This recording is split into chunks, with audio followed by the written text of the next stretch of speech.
ஏம்மா ஓணம் பண்டிகையை நாம கொண்டாடுகிறோம்? அதுவா, நம்ம விஷ்ணு பகவான் வாமன அவதாரம் எடுத்து நம்ம பூமிக்கு வந்தாரு. மகாபலி சக்கரவர்த்தி ஒரு யாகம் நடத்திக்கிட்டு இருக்கும் போது விஷ்ணு பகவான் ஒரு சிறுவன் போல அங்கு வந்தார். சிறுவன் 3 அடி நிலம் மட்டும் கேட்ட வந்தது விஷ்ணு தெரியாத சக்கரவர்த்தி தாராளமா கொடுக்க சம்மதிச்சாரு. திடீர்னு அந்த சிறுவன் வாமன அவதாரம் எடுத்து பிரபஞ்சத்தை விட பெரியவரா உயர்ந்தாரு. 1 அடியில பூமியை ஆக்கிரமிச்சாரு, அடுத்த அடியில வானத்தை நிரப்பினாரு. 3வது அடிக்காக மகாபலி சக்கரவர்த்தி தன்னுடைய தலையவே குனிஞ்சாரு.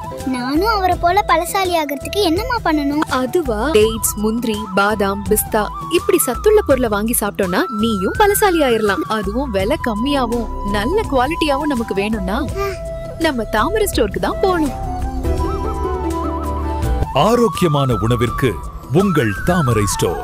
அனைவருக்கும் இனிய ஓணம் நல்வாழ்த்துக்கள்.